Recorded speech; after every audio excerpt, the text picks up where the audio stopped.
Guys, good morning. আজকে আরও একটা মিনি ব্লগ নিয়ে এসে পড়েছি। আশা করছি তোমরা সবাই অনেক ভালো আছো।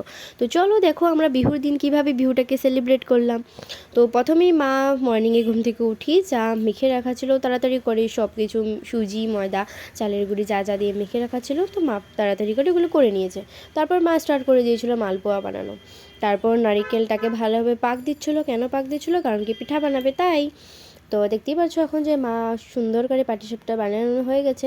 বাট আমাদের বাড়িতে এতটাও পিঠা বানানো হয় না, কেন কি আমাদের বাড়িতে মানে কম মিষ্টি খাওয়া হয় তাই।